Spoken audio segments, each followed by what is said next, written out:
Hello everyone, welcome back to my YouTube channel Study Bank. So guys, in the last lecture we have started the topic financial statements. तो उसी को continue करते हुए आज उसका हम पार्ट 2 शुरू करेंगे. तो अगर किसी ने उसका पार्ट 1 अभी तक नहीं देखा है तो वो प्लेलिस्ट में जाके देख सकता है ताकि वो मेरे आज के इस लेक्चर को अच्छे से समझ पाए. तो चलिए लेट्स स्टार्ट. हमने पढ़ा था कि ये जो फाइनेंशियल स्टेटमेंट्स होती हैं इनमें हम 3 चीज़ें बनाते हैं, that is trading account, then profit and loss account and then balance sheet. इसमें मैंने आपको बताया कि ये जो आपकी फाइनेंशियल स्टेटमेंट्स होती हैं they are prepared at the end of accounting period. ये स्टेटमेंट्स जो होती हैं हम साल के एंड में बनाते हैं अपनी. ठीक है, मैंने आपको बताया था कि फाइनेंशियल स्टेटमेंट्स के 2 पर्पस होते हैं. First one is to know the financial performance of business and second one to know the financial position of the business. ठीक है, फिर मैंने आपको बताया था ट्रेडिंग अकाउंट के बारे में. कल हमने पूरा टॉपिक जितना भी डिस्कस करा वो ट्रेडिंग अकाउंट के बारे में करा था. इसमें मैंने आपको बताया था that we prepare trading account in order to find the gross profit और ग्रॉस लॉस. फिर मैंने आपको फॉर्मेट के थ्रू भी समझाया था. फॉर्मेट कुछ इस तरह का था. यहाँ पे सबसे पहले मैंने आपको बताया था डेबिट साइड पे आएगा ओपनिंग स्टॉक, उसके बाद आएंगे आपकी purchases, then we have direct expenses. और डायरेक्ट एक्सपेंसेस में मैंने आपको क्या बताया था, कौन से एक्सपेंसेस हैं जो आपके इनकर होते हैं from the purchase of your raw material till the production of goods. ठीक है, फिर मैंने आपको बताया था ट्रेडिंग अकाउंट की क्रेडिट साइड पे क्या आता है. सबसे पहले आती है आपकी sales, then after that we write closing stock. अगर इनमें से कुछ रिटर्न माइनस हो रही हो परचेज में से या सेल्स में से तो वो नेट अमाउंट हो जाता है. देन उसके बाद मैंने आपको क्या बताया था कि अगर हमारी डेबिट साइड बड़ी आएगी और क्रेडिट साइड छोटी आएगी then we have gross loss. वो आएगा क्रेडिट साइड पे. और अगर हमारी क्रेडिट साइड बड़ी है और डेबिट साइड छोटी है then we have gross profit. Clear, यहाँ तक आपको आई होप याद आ गया होगा सब जितना मैंने आपको पढ़ाया था. फिर मैंने आपको क्या बताया था कि ट्रेडिंग अकाउंट को हम इनकम स्टेटमेंट भी कहते हैं, ट्रेडिंग अकाउंट को भी कहते हैं और साथ ही साथ हम पीएनएल अकाउंट को भी इनकम स्टेटमेंट कहते हैं. क्यों कहते हैं, क्योंकि ट्रेडिंग और प्रॉफिट एंड लॉस अकाउंट से हमें पता लगता है कि हमने कितनी इनकम अर्न की, या हम बोल सकते हैं कितना प्रॉफिट हुआ या कितना लॉस हुआ. फिर बैलेंस शीट के लिए मैंने आपको बताया था कि बैलेंस शीट को हम क्या कहते हैं, पोजीशन स्टेटमेंट. पोजीशन स्टेटमेंट क्यों कहते हैं, क्योंकि इससे हमें अपने एसेट्स और लायबिलिटीज की पोजीशन का पता लगता है कि हमारे पास अपने खुद के एसेट्स कितने हैं और हमारी लायबिलिटीज कितनी हैं जो पे करने वाली है. ओके, तो हमने ट्रेडिंग अकाउंट कंप्लीट करा था. आज हम क्या स्टार्ट करेंगे, प्रॉफिट एंड लॉस अकाउंट. फिर जब मैं आपको प्रॉफिट एंड लॉस अकाउंट भी बता दूंगी उसके बाद एक प्रैक्टिकल क्वेश्चन कराऊंगी जिससे आपको और अच्छे से क्लैरिटी मिलेगी कि किस तरह से ग्रॉस प्रॉफिट या ग्रॉस लॉस निकलेगा या फिर किस तरह से नेट प्रॉफिट या नेट लॉस निकलेगा through P and L account. Profit and loss account, यहाँ पे सबसे पहले मैंने क्या लिखा कि it is prepared after trading account. कैसे, ट्रेडिंग अकाउंट को जब हम बनाते हैं तो क्लोज करने के लिए या तो उसमें हमारे पास ग्रॉस प्रॉफिट आता है या तो ग्रॉस लॉस आता है. एंड यू नो कि जब आपका ग्रॉस प्रॉफिट आएगा तो वो ट्रेडिंग अकाउंट की कौन सी साइड पे आएगा, ऑन दी डेबिट साइड. और अगर आपको ग्रॉस लॉस होगा तो वो ट्रेडिंग अकाउंट की क्रेडिट साइड पे आएगा. ठीक है, फिर जब हम ट्रेडिंग अकाउंट को क्लोज कर देते हैं उसके बाद हमारा नेक्स्ट स्टेप क्या होता है, to prepare the profit and loss account. ठीक है, जब प्रॉफिट एंड लॉस अकाउंट बनाते हैं सबसे पहला स्टेप क्या होगा उसमें, अगर हमारा ट्रेडिंग अकाउंट में ग्रॉस लॉस आएगा तो वो further profit and loss account की डेबिट साइड पे शिफ्ट हो जाएगा by the name to gross loss brought down. और अगर हमारा ग्रॉस प्रॉफिट आया होगा तो वो पी&एल अकाउंट की क्रेडिट साइड पे शिफ्ट हो जाएगा by gross profit brought down. ये चीज़ आपने याद रखनी है, इंपॉर्टेंट है. जब भी आपका ग्रॉस लॉस आएगा तो वो फर्दर पी&एल अकाउंट की डेबिट साइड पे शिफ्ट होगा. अगर ग्रॉस प्रॉफिट आएगा तो वो पी&एल अकाउंट की क्रेडिट साइड पे शिफ्ट होगा, ऑपोजिट साइड पे जाएगा, ये याद रखना है. ठीक है, आगे मैंने लिखा है it is prepared to ascertain the net profit earned और net loss incurred by the business. जब हम प्रॉफिट एंड लॉस अकाउंट बनाएंगे इससे हमें क्या पता लगेगा कि हमने कितना नेट प्रॉफिट अर्न किया है या तो लॉस हुआ है तो कितना लॉस हमने इनकर किया है।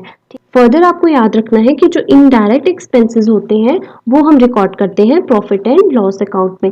और ट्रेडिंग अकाउंट में मैंने आपको क्या बताया था that in trading account we record your direct expenses. और डायरेक्ट एक्सपेंसेस मैंने बताया था जो till the production of goods incur होते हैं। और अब इनडायरेक्ट एक्सपेंसेस क्या होते हैं? Indirect expenses includes your selling, distribution and administrative expensive, या हम बोल सकते हैं जो प्रोडक्शन के बाद के होने वाले खर्चे हैं वो हमारे प्रॉफिट एंड लॉस अकाउंट में आते हैं। जब हम फॉर्मेट समझेंगे प्रॉफिट एंड लॉस का तब आपको और अच्छे से क्लियर हो जाएगा। अब क्या करते हैं, फॉर्मेट समझने से पहले एक बार मैं आपको ट्रेडिंग और प्रॉफिट एंड लॉस अकाउंट का डिफरेंस बता देती हूँ ताकि आपको कोई कंफ्यूजन ना रहे। तो चलिए अब दोनों का डिफरेंस जानते हैं। नाउ सबसे पहले मैंने डिफरेंस क्या लिखा है ट्रेडिंग अकाउंट के लिए, it is prepare to ascertain the gross profit और ग्रॉस लॉस। ट्रेडिंग अकाउंट हम बनाते ही इसीलिए ताकि हमें पता लगे कि हमारा कितना ग्रॉस प्रॉफिट है या फिर कितना ग्रॉस लॉस है।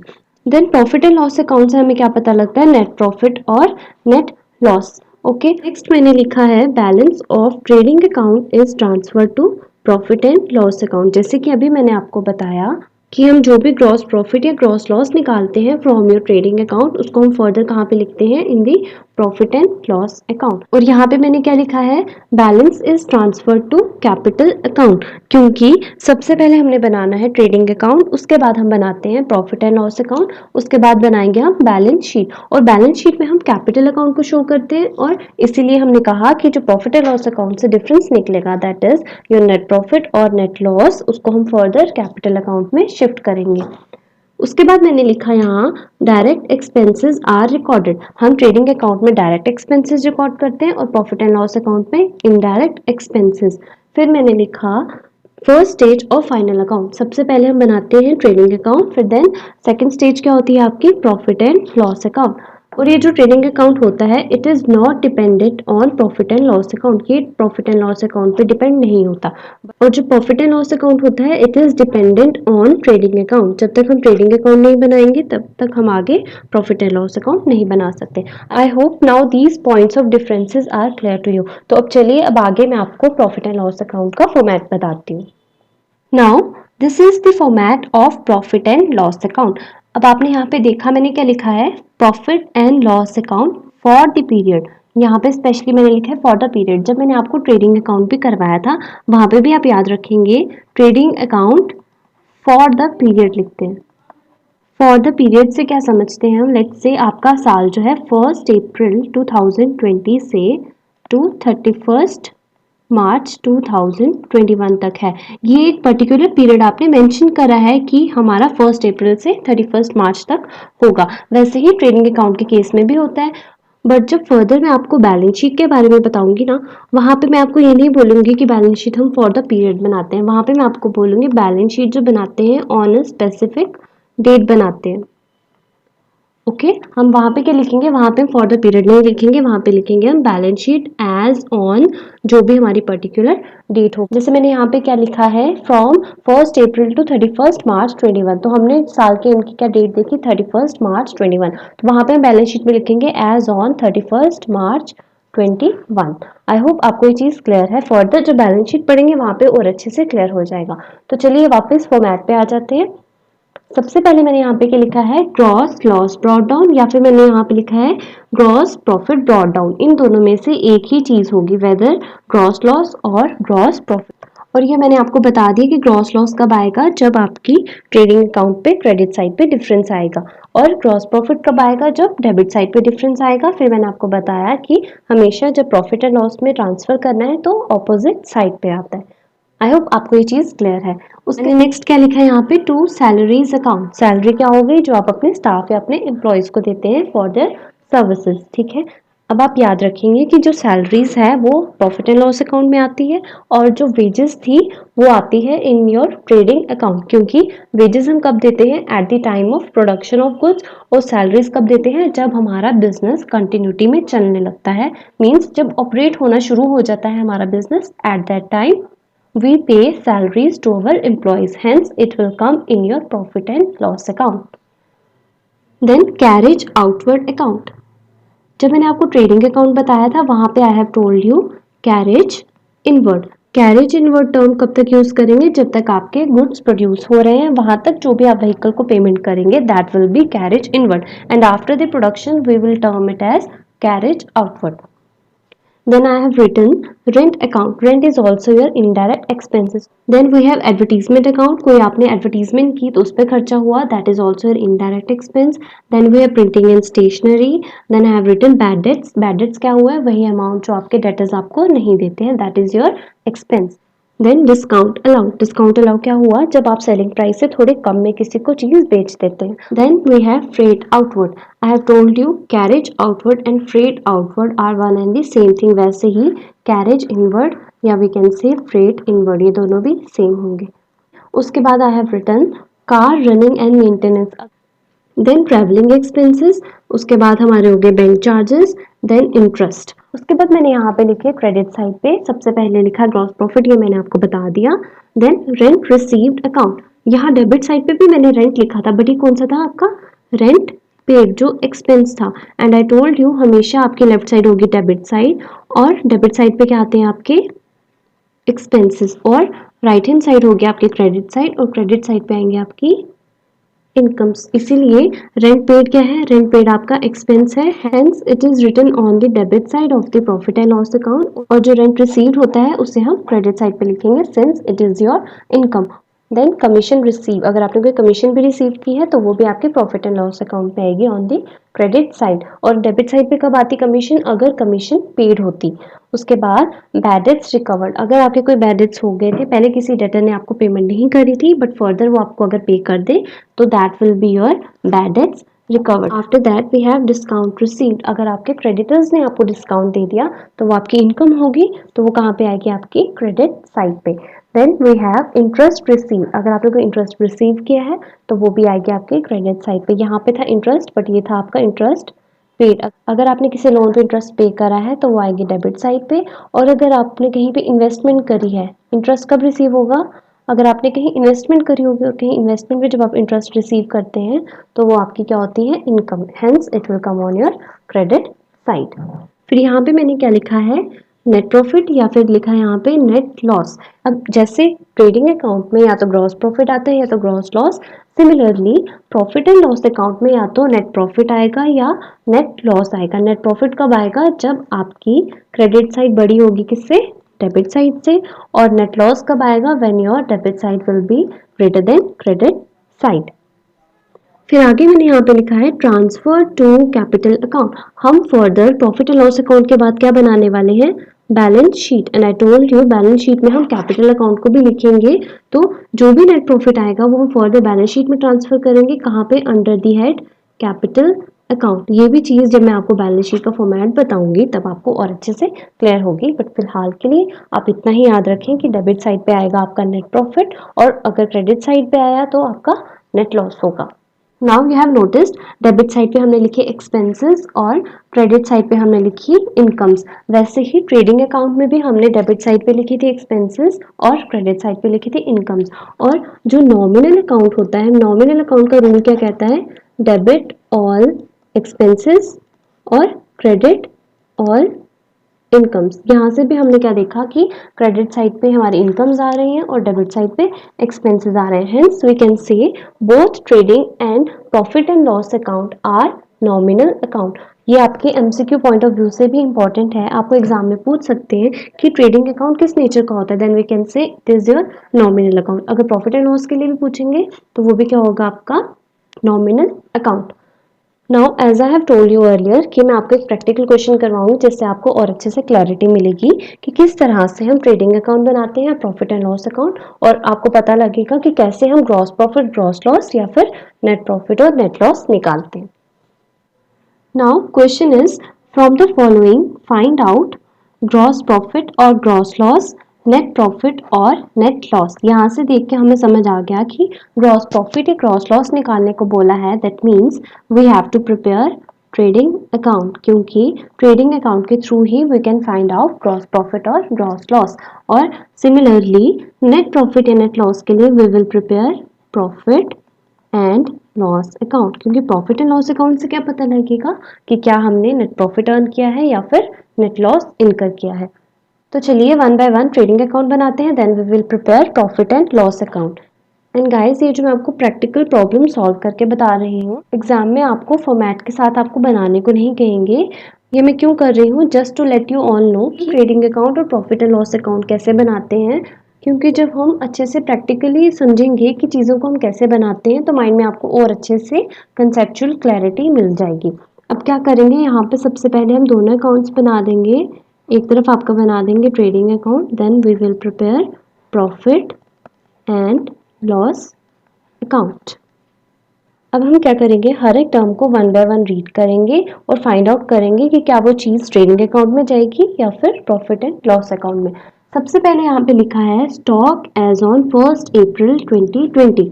कौन से स्टॉक की बात की है, जो 1 अप्रैल 20 को है, that means it will be your opening stock. और ओपनिंग स्टॉक आपको पता है अब वो कहाँ पे आता है, on the debit side of trading account. हम यहाँ पे लिख देंगे टू ओपनिंग स्टॉक कितना, 20,000। नाउ सेकेंड टर्म क्या है, परचेजेस लेस रिटर्न्स।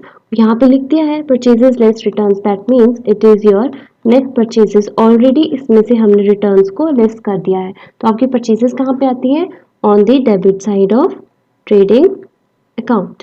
आई होप आपको साथ साथ में समझ भी आ रहा है चीज़ों को। अगर नहीं आ रहा है देन प्लीज़ एक बार दोबारा से मेरा फर्स्ट पार्ट देखिए लेक्चर का, आपको समझ आ जाएगा किस तरह से मैंने आपको ट्रेडिंग अकाउंट का फॉर्मेट समझाया था। Now next is sales less sales return, that means it will be your net sales. Okay और आपकी सेल्स कहाँ पे आती हैं, on the credit side of trading account. तो हम क्रेडिट साइड पे लिख देंगे बाय सेल्स अकाउंट, कितने से लिखेंगे, 1,60,000। Then I have written power and fuel. Power and fuel this will be your direct expense, और ये कहाँ पे आएगा, डायरेक्ट एक्सपेंस जितने भी होते हैं वो आपके ट्रेडिंग अकाउंट की डेबिट साइड पे आते हैं। यहाँ पे क्या लिखेंगे, टू पावर एंड फ्यूल, कितने अमाउंट से, 1,500। Now next is wages and salaries, और उसके बाद मैंने यहाँ पे लिखा है salaries and wages. Let me tell you, एक तरफ मैंने लिखा है यहाँ wages and salaries, then salaries and wages. आप याद रखेंगे जब भी पहले वेजेस लिखा होगा ना, मीन्स इन दोनों में से ज्यादा अमाउंट किस चीज का है, वेजेस का है। For example wages and salaries है 15,000 की, तो उनमें से मैक्सिमम पोर्शन किसका होगा, वेजेस का होगा। लेट्स से वेजेस उसमें से है 14,000 की और सैलरीज है सिर्फ 1,000 की, हेंस हम क्या मानेंगे कि ये वेजेस है, therefore it will come in your trading accounts since wages are your direct expenses. वैसे ही अगर सैलरीज एंड वेजेस आएगा, मीन्स यहाँ पे जो पहले लिखा होगा उसी का ज्यादा प्रोपोर्शन होगा। तो यहाँ पे क्या होगा, अगर 15,000 की थी टोटल, तो 15,000 में से 14,000 की आपकी होगी सैलरीज और 1,000 की होगी wages. And we know salary क्या होती है आपके इनडायरेक्ट एक्सपेंस, और सैलरी कहाँ पे आती है आपकी प्रॉफिट एंड लॉस अकाउंट में। या फिर सिंपली अगर याद रखना है, ज्यादा डीप नहीं जाके सोचना, तो बस इतना ही याद रखिए, जो पहले टर्म लिखी होगी ना वेजेस और सैलरीज में से, वही चीज हम मानेंगे। अगर पहले लिखा होगा वेजेस तो मतलब ये ट्रेडिंग अकाउंट में आएगी, और अगर पहले लिखा होगा salaries then it will come in your profit and loss account. तो अब यहाँ पे क्या है आपका वेजेस एंड सैलरीज, हमें पता लग गया ये आएगा ट्रेडिंग अकाउंट की डेबिट साइड पे, टू वेजेस एंड सैलरीज, कितना, 10,000। देन सैलरीज एंड वेजेस, ये हमें पता लग गया कहाँ पे आएगा, प्रॉफिट एंड लॉस में, टू सैलरीज एंड वेजेस, कितने आ जाएंगे आपकी, 20,000। उसके बाद है आपका कैरेज आउटवर्ड। कैरेज आउटवर्ड क्या होता है, I told you it is your indirect expense. तो इनडायरेक्ट एक्सपेंस आपके कहाँ पे आते हैं, इन दी P&L अकाउंट। तो हम यहाँ पे लिख देंगे टू कैरेज आउटवर्ड, कितने से लिख देंगे हम, 3,000 से। अगर यहाँ पे होता आपका कैरेज इनवर्ड, तो इनवर्ड क्या होता है आपका डायरेक्ट एक्सपेंस, तो वो कहाँ पे जाता है आपके ट्रेडिंग अकाउंट में। आई होप आपको सब समझ आ रहा है। Then we have dividend received, means हमने डिविडेंड को रिसीव करा और जो भी चीज़ आप रिसीव करते हैं दैट इज योर इनकम। तो क्रेडिट साइड पे हम क्या लिख देंगे, बाय डिविडेंड रिसीव्ड, अमाउंट आ जाएगा आपका 5000। Then we have interest on investment. Interest on investment is also your income, therefore it will come on the credit side of profit and loss account by interest on investment rupees 3000। उसके बाद है travelling expenses. Travelling expenses आपके होते हैं indirect expense, तो बताइए जल्दी से वो कहाँ पे आएंगे। Yes, on the debit side of profit and loss account. क्या लिखेंगे हम, टू ट्रैवलिंग एक्सपेंसेस 8000। उसके बाद I have written creditors. Creditors ना ही आपके एक्सपेंस है ना ही आपके इनकम्स है। क्रेडिटर्स तो वो पर्सन्स हैं जिनसे हमने उधार पे सामान खरीदा है, that means it is your liability. और लाइबिलिटीज हम ना ही ट्रेडिंग अकाउंट में दिखाते हैं ना ही प्रॉफिट एंड लॉस अकाउंट में, तो कहाँ जाएंगी ये जाएंगी आपकी इन दी बैलेंस शीट, क्योंकि बैलेंस शीट में हम एसेट्स को रिकॉर्ड करते हैं और लाइबिलिटीज को रिकॉर्ड करते हैं। Therefore it will be ignored while preparing trading account and profit and loss account. उसके बाद है plant and machinery. Plant and machinery क्या है, इट इज योर एसेट, तो ये भी कहाँ जाएगी आपकी बैलेंस शीट में, ठीक है। उसके बाद है depreciation on plant and machinery.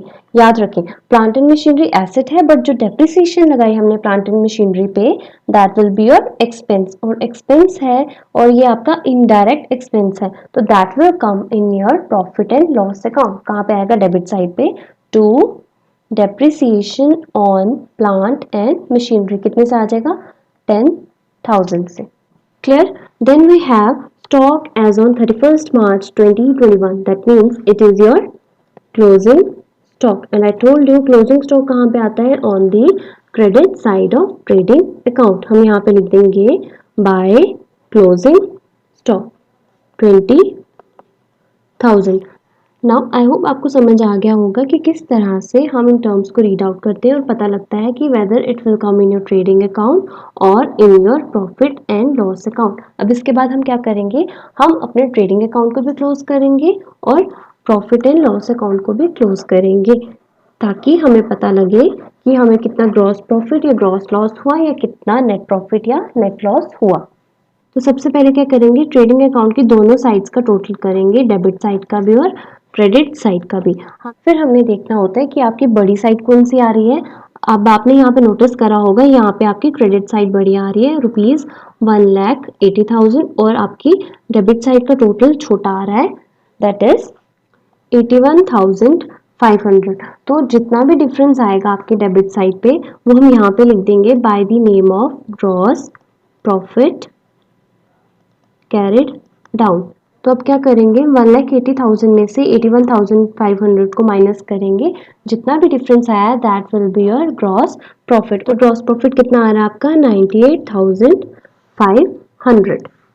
तो अब मैंने आपको बताया कि जो भी ग्रॉस प्रॉफिट आए या ग्रॉस लॉस आए हमेशा ऑपोजिट साइड पे जाएगा। You have noticed gross profit आता है डेबिट साइड पे, तो P&L अकाउंट के कहाँ पे जाएगा, क्रेडिट साइड पे। क्या लिखेंगे, bye gross profit brought down. और कैरेट डाउन क्यों लिखा वहां पर, ब्रॉट डाउन क्यों लिखा। कैरेट डाउन मैंने बताया जब क्लोज करना है तो कैरेट डाउन से रिप्रेजेंट करते हैं, जब कहीं पे ओपन करनी है वो चीज तो हम ब्रॉट डाउन के नाम से लिखते हैं। यहाँ पे कितना आ जाएगा ग्रॉस प्रॉफिट, 98,500। अब प्रॉफिट एंड लॉस अकाउंट को भी क्लोज करेंगे by totalling both the sides, that is debit side and credit side. Now यहाँ पे भी जब आप टोटल करेंगे तो आप नोटिस करेंगे कि आपकी क्रेडिट साइड बड़ी आएगी, दैट इज रुपीज 1,06,500 और आपकी डेबिट साइड छोटी आएगी दैट इज 41,000। जब आप 1,06,500 में से 41,000 को सब्ट्रैक्ट करेंगे then we will get the difference of rupees 65,500 और यही डिफरेंस क्या आपका कहलाएगा, नेट प्रॉफिट। क्योंकि यही जो आपका नेट प्रॉफिट निकलता है इसे हम फर्दर कहाँ पे ट्रांसफर करेंगे, बैलेंस शीट में, कहाँ पे, कैपिटल अकाउंट में। इस चीज को आप याद रखेंगे, फर्दर बैलेंस शीट जब समझेंगे उससे और क्लियर होगा। तो आई होप अब आपको समझ आ गया कि कैसे हम ट्रेडिंग अकाउंट बनाते हैं और कैसे हम प्रॉफिट एंड लॉस अकाउंट बनाते हैं। मेरा मेन मोटिव यही था प्रैक्टिकल पार्ट कराने का, कि जो भी मैं आपको थियोरेटिकल पार्ट समझाती हूँ वो आपको समझ आए कि उसको हम प्रैक्टिकली कैसे अप्लाई करते हैं। तो चलिए अब हम फर्दर कुछ और टर्म्स को भी समझते हैं। Now we will understand about the term adjusted purchases. अब यहाँ नाम से तो हमें पता लग रहा है एडजस्टेड परचेजेस। एडजस्टेड मीन्स हमने परचेजेस में कुछ एडजस्टमेंट करी होगी। पहले तो फॉर्मूला याद रखेंगे एडजस्टेड परचेजेस का, that is opening stock plus purchases minus closing stock. Now आपने क्या देखा, यहाँ एडजस्टेड परचेजेस में हम दो चीज़ों को एडजस्ट करते हैं। एक तो आपके ओपनिंग स्टॉक को एडजस्ट करते हैं और एक आपके क्लोजिंग स्टॉक को एडजस्ट करते हैं। Therefore we can see adjusted purchases क्या है, where opening and closing stock are adjusted. And you know जो परचेजेस होती हैं वो कहाँ पे आती हैं, in your trading account. Purchases हमारे ट्रेडिंग अकाउंट में आती है। ट्रेडिंग अकाउंट में कैसे दिखाते हैं हम परचेजेस को, it is shown on the debit side of trading account. You know यहाँ पे हम लिखते हैं टू परचेजेस, और ये भी आपको पता है कि हम ओपनिंग स्टॉक भी लिखते हैं सबसे पहले, और क्रेडिट साइड पे हम क्या लिखते हैं, क्लोजिंग स्टॉक। तो एडजस्टेड परचेजेस जो मैंने यहाँ ऊपर लिखा, opening stock plus purchases minus closing stock, तो वो क्या है, यही है opening stock plus purchases minus closing stock. तो अब आपको क्या चीज़ याद रखनी है, अगर आपको क्वेश्चन में ओपनिंग स्टॉक भी दिया होगा, क्लोजिंग स्टॉक भी दिया होगा, साथ ही साथ आपको एडजस्टेड परचेजेस भी दी होंगी, और एडजस्टेड परचेजेस अभी मैंने आपको बता दिया। एडजस्टेड परचेजेस से हमें क्या पता लग जाएगा कि इसमें ओपनिंग और क्लोजिंग स्टॉक ऑलरेडी एडजस्ट हैं। तो जब हम ट्रेडिंग अकाउंट बनाएंगे वहां सिंपली हम लिख देंगे टू एडजस्टेड परचेजेस। उस टाइम पे ना ही हम यहाँ ओपनिंग स्टॉक लिखेंगे ना ही हम क्लोजिंग स्टॉक लिखेंगे, क्योंकि इसी एडजस्टेड परचेजेस में आपका ओपनिंग स्टॉक भी हो गया और क्लोजिंग स्टॉक भी हो गया और परचेजेस तो है ही। ठीक है, आई होप आपको ये चीज़ अब क्लियर है। जब हम प्रैक्टिकल पार्ट आगे फर्दर, जब मैं आपको पूरा बैलेंस शीट के साथ एक क्वेश्चन करवाऊंगी, वहां आपको और अच्छे से क्लियर होगा। तो अब आपको क्या चीज़ याद रखनी है, ये आप अपने नोट्स में भी नोट डाउन कर सकते हैं, that is closing stock and opening stock is not shown in trading account when